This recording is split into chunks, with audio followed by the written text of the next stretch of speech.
So today we get to talk about sex. Woohoo! You're excited?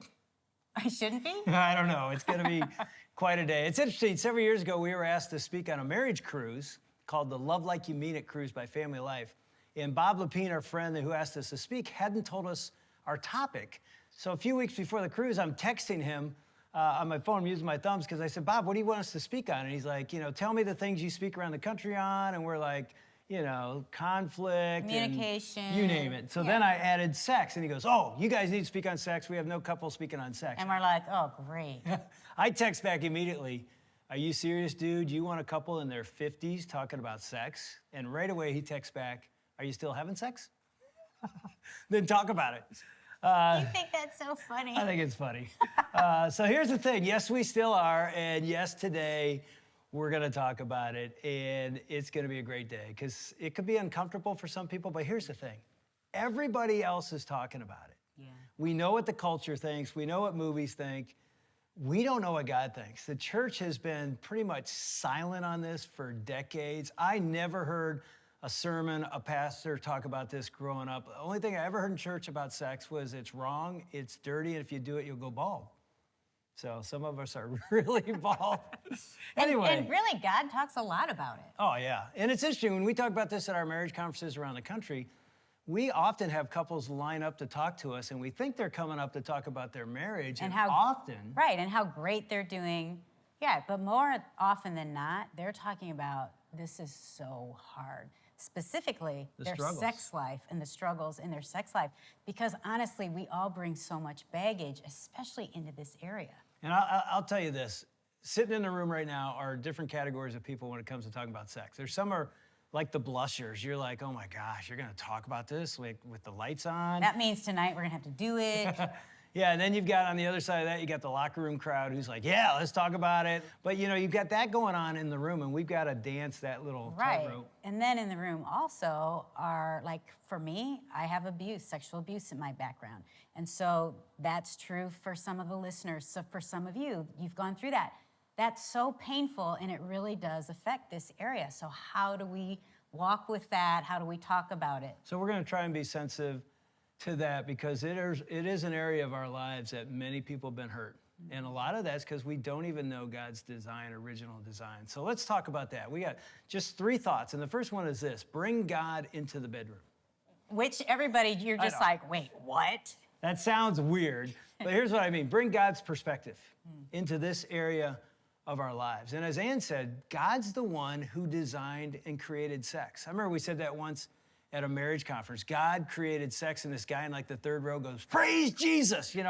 It was like, his wife crawled under the chair. But here's the thing. We think the culture came up with it. No, it's actually something God designed himself. You go back to the Bible, to the very beginning, the Bible starts with a wedding, and you have a couple, Adam and Eve, the first man and first woman, and God brings them together, not as just a couple, but as a married couple. And in Genesis, which means beginnings, the first book of the Bible, Genesis chapter 2, it says this: that is why a man leaves his father and mother and is united to his wife, and they become one flesh. Adam and his wife were both naked, and they felt no shame.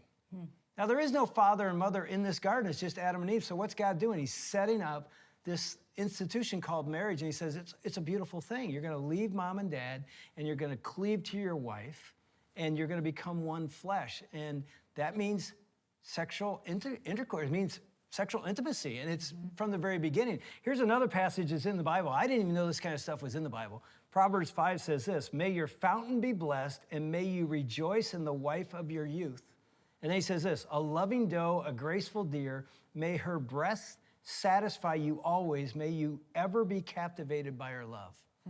I had no idea the word breasts was in the Bible. Well, it's so funny. I have a friend who has 2 daughters, and she walked into their bedroom one day, and they threw this book under the bed. And she's thinking, what are they looking at? And she pulls it out, and it was the Bible, and it was this passages like this in the Song of Solomon. It's like you think it's R-rated, but actually it's not R-rated at all. Why would we be ashamed to talk about what God was not ashamed to create? In marriage.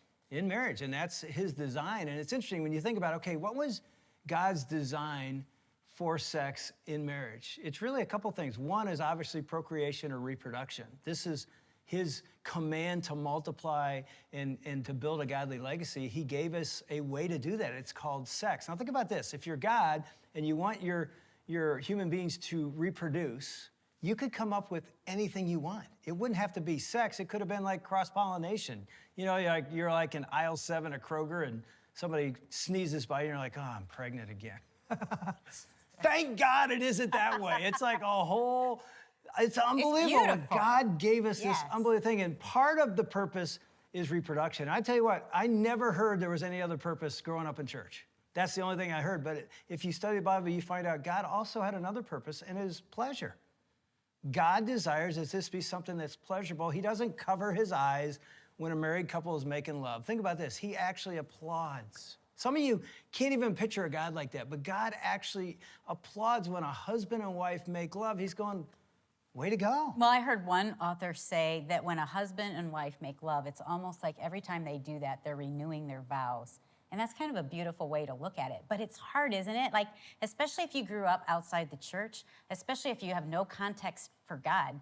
Like, to bring God into this, it feels like, wait, it's supposed to be, that seems weird to do that. But yet, he designed it, and he's applauding it. And one of the most beautiful things about it, the way he designed our bodies, the way God designed the pleasure part of it, is when a husband and wife make love. And by the way, when anybody has sex, this is what's going on. It isn't just physical. It is the most intimate thing you'll ever do with another person, ever. It's soul to soul. It isn't just body to body. Let me tell you, nobody ever told me that. Yeah. But that's what's going on. It's really giving a part of your soul to that person. And that's why we talk about this in the confines of marriage. Yeah, God says this is so intimate, you've got to protect it. And so God did put some restrictions on it. He says, do this in the covenant of marriage between one man and one wife, a husband and wife. It's like God says, protect it, because you're not just having sex. You're not just having pleasure body to body. This is soulish in nature. You're giving a part of your soul to one another, and you don't want to tie your soul to somebody else that you're not in a covenant of till death do us part with. And we know, culturally speaking, people are like, what? This is the dumbest thing. I used to think this was the dumbest thing and had no idea that this was God's beauty and design, and here's the word, protection for us.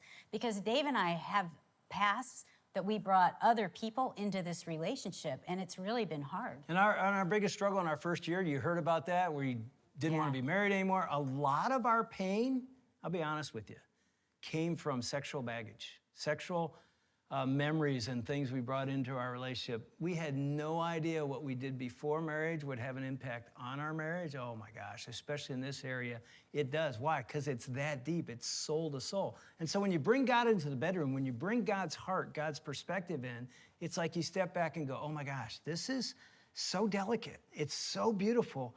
I want to do it his way. And I want to honor him in this way. And so it's a beautiful thing that we've experienced in 3 decades of marriage. As you bring God into the bedroom, you bring his perspective. And so here's the thing. Bringing his perspective makes me, okay, I want to love her and cherish her and honor her. And I want to understand her, as we said last time. She's so different. I'm so different than each other. But this applies in the bedroom as well. So we're going to talk about this. The first thought was bring God in the bedroom. The second thought is this. Your body is a wonderland. You want me to sing it? Yes. John Mayer, your body is a wonderland. Yeah, yeah, yeah. Nobody knows what he says there. But here's what they're getting at. And we all know this. Men and women are different. And again, we're not saying all women are this way and all men are this way. But when it comes to the area of sex, there's differences. And one of the big ones is just how we approach it, how we think about it. Men tend to be sort of compartmentalized, and women tend to be sort of holistic.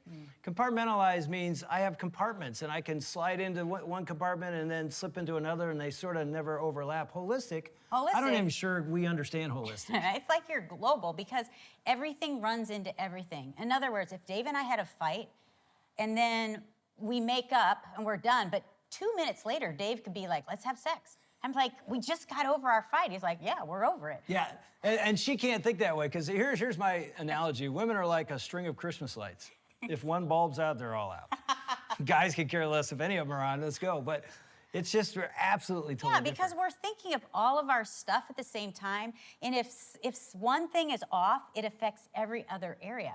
And so I came up with this visual illustration just to help guys and to help Dave explain, like, this is what it's like for me.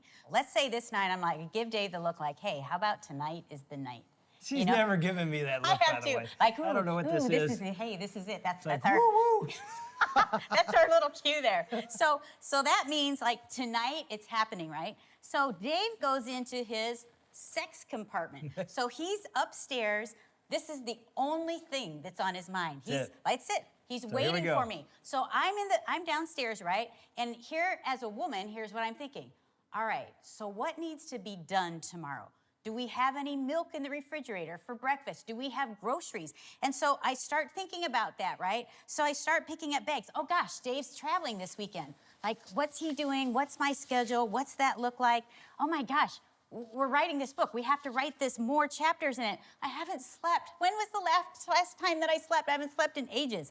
And then I'm thinking, if my boys are in the house, I'm like, oh gosh, are their clothes ready? Did they played football? Is all their stuff clean? And then I can think, oh, my mom was sick. Like, is she doing okay? And I need to call my friends. And so I'm picking up all these things, and I'm thinking about this, right? Dave is upstairs in the bedroom waiting for me. It's not even this. I have probably 100 more things clinging to me, thinking about them, and it affects every area of my life. So I get upstairs, right? And I go to bed, and here I am, like, I can barely even get in the bed because it's like, I've got all this on my mind. And then Dave looks at me, he's like, what's on your mind? I'm like, are you kidding? All this stuff, do you not get it? And he goes, no, I don't get it. Yeah, and here's the thing, when you realize all this is weighing her down, it's like, okay, there goes that idea. And then, you know what we do as women? We pick up another bag. It's called the guilt bag, and that's like the heaviest one. So what do we do about this? Because God made us so different. And so we want to walk through that. And I'm going to tell you, for Dave and I, this had a huge effect on our marriage because we were great. Like a lot of couples, like how often you do it, the frequency, you're really similar. When we had kids, I was exhausted. So we have 3 little boys running around, and I'm like, this is so hard because I'm carrying all this stuff.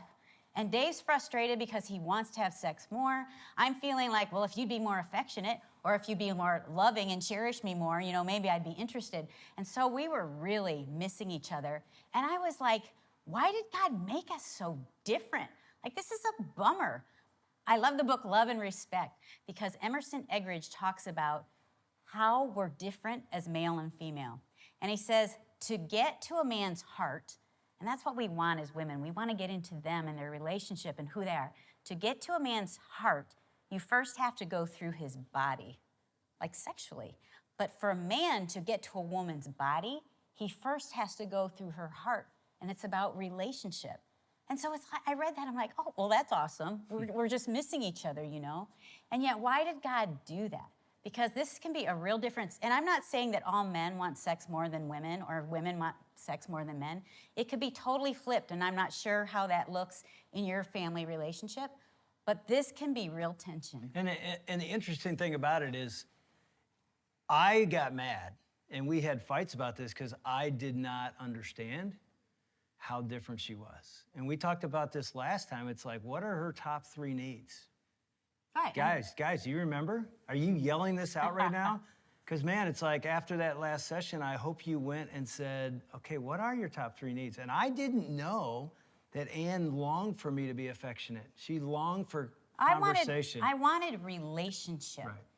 And Dave, I felt like he wanted sex more than relationship. I wanted relationship more than sex because the relationship led to sex. And what we both realize is it's absolutely beautiful that God made us so different. And again, in your relationship may be flipped, but it was like, oh my gosh, if Ann was just like me, it'd just be an act.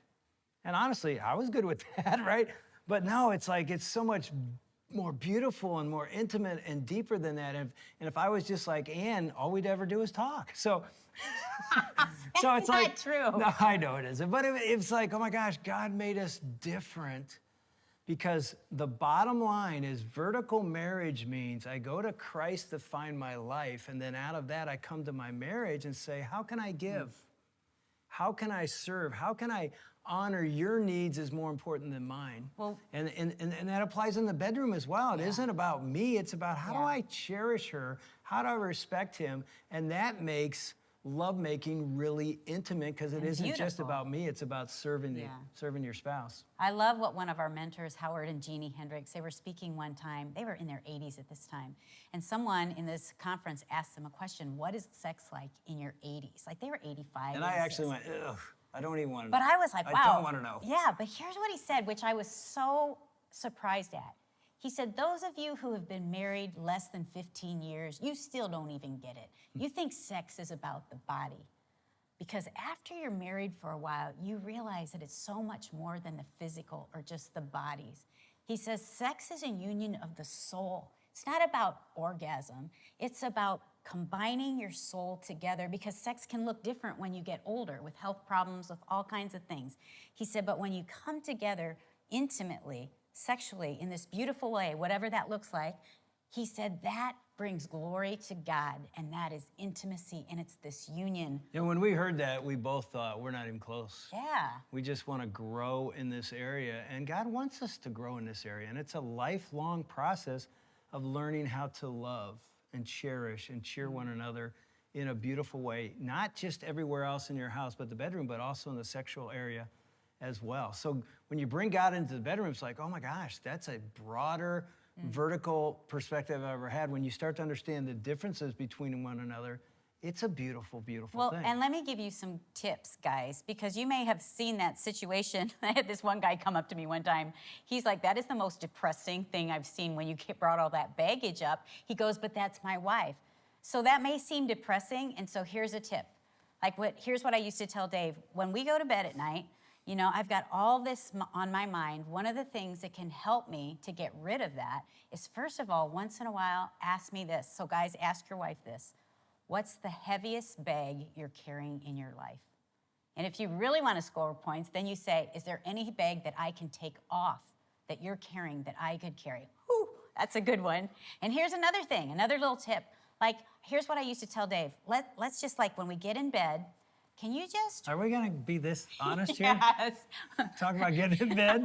When we go to bed, can you, so I can get all this stuff off of my mind, can you just rub my back for a while? 5 minutes, 10 minutes would be amazing. But rub my back. And stay on the back. Okay, that's enough. Because, the hand keeps drifting down. Stay on the back. That helps your wife just to disengage from the day, all the things that are going on in her mind. That really helps. That was all right, so there's a lot of... That was frustrating for you, wasn't it? This is like PG-13, that just went rated R. But anyway, No, it didn't. And we do want to help because God has taught us so much about bringing God in here and getting his heart and his perspective, understanding each other and the differences. And then here's just one last thought.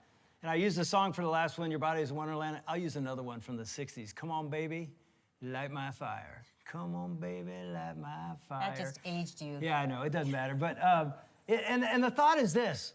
Bring some creativity to this area of your life. Man, you married couples. Fun, yes. Bring something to this. You go back to the Bible in the book of Solomon. It's really interesting. The woman actually says this to her husband, come, my beloved, let us go to the countryside. Let us spend the night in the villages.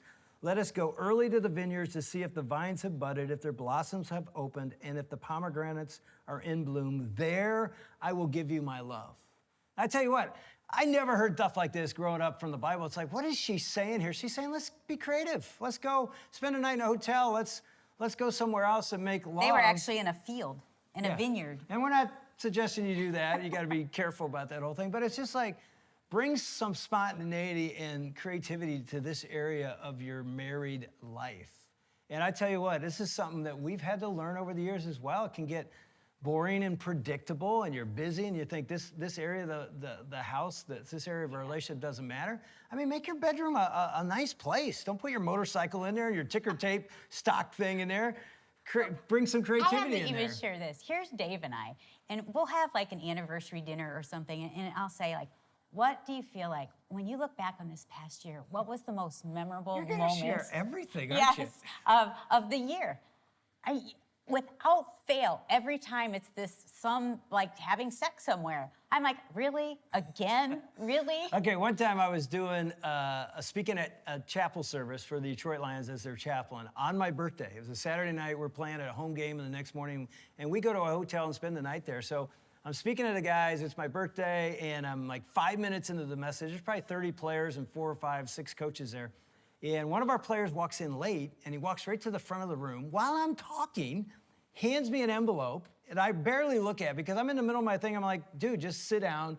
But I look at the envelope, and all I see is it says, Dave Wilson, emergency open. Well, I don't have time, so I put it down, and I keep going, and Luther was his name. Luther goes, no, you got to open that right now.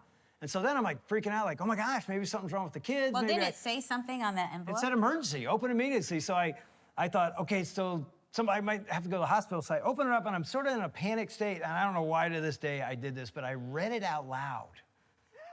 So I open it up, and all these guys are looking at me, and it said, hey, big boy, I'm naked up in room 20, come get. And I shut it, and I look, and all the guys are like, oh my gosh. And it was her surprising me, saying she got a room upstairs. It was the key was in the envelope. Who thought he would read it out loud? I don't know why I read it out loud, but I did, and these guys were stunned. And so I said to the Detroit Lion guys, I said, hey guys, guess where I'm going after chapel? And Bobby Ross was our head coach at the time. He's like this military guy, prim and proper. I don't think I ever heard him say the word sex out loud. He's in the back of the room, and he goes, hey, Dave, you better go now. We'll take it from here. And I'm like, see ya. And I run out. And when I run into those players that were on that team decades later, they're like, the only chapel I ever remember. The only thing I ever remember you saying was that day that you read Ann's note. And it was just basically this. It was like, oh my gosh, it's okay to bring a little fun and joy to this area of your marriage. Because we get lazy. The demands of life pull us, our kids' schedules, everything is pulling us away.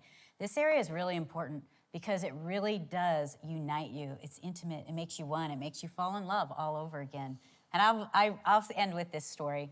I had a Lions Bible study that I lead with the wives and girlfriends of the NFL team. And so this one day, this one girl says, hey, tonight's our anniversary. It's our 1-year anniversary, and my husband got a limo, and he's taking me to the best restaurant downtown. And we're like, oh, that's awesome. That's cool. I'm like, but what are you going to do for him? She goes, I'm going. What do you mean? And I go, no, you need to do something special, like wear something, underneath or whatever. Just make it special for him. So she goes, I don't know. Yeah, I don't know. That's not really me, but it's him, so try it. So the next morning, she calls me, and she goes, okay, I'm just going to tell you, best night of our marriage. Like, it was amazing. And my husband said to me, you're not usually like this. Where did you come up with this idea? And she goes, our Bible study. And here's what he says next. He goes, I don't want you to ever miss one of those Bible studies again. So guess who showed up at our couples Bible study? And this is a husband that never came to the Bible study. He shows up the next week, and he started coming, and that guy gave his life to Christ about 6 weeks later. And to this day right now, they're in full-time vocational Christian work. They have 6 kids, right? Mm-hmm. Yeah, it's just an amazing story that this guy ends up coming to Jesus because of lingerie. So, I mean, again, it's just like God's design for sex in marriage is a beautiful thing. Doesn't mean it's easy. Doesn't mean there's not really real struggles. Yeah. We've had to work through those. But when you bring God into the bedroom, when you understand we're different, when you decide I'm going to bring some life to this area of our marriage as well as others, it can be a game changer. And just a couple thoughts. Yeah, because this could be overwhelming, and maybe you haven't even talked about this. So what do you think they should do? Yeah, one of the first things I would say is talk about this. How? Seriously, this is an area that's very hard for couples to talk about. So I'm like, bring it up. Say, what do you think? And be loving and kind, and pray before you just kind of know how you'll say it so that your spouse doesn't get defensive. And I'd even say this, parents, talk about this with your children. Yes. They're hearing about this everywhere else.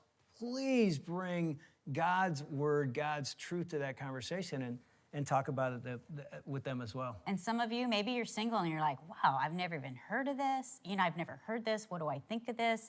Even though having sex just in marriage, that covenant, I think that's a great discussion to have with friends. Like, why could this work for us? And the biggest thing is this, go vertical. which means get God's heart, get God's perspective, surrender this area of your life to Christ and let him in and watch what he does.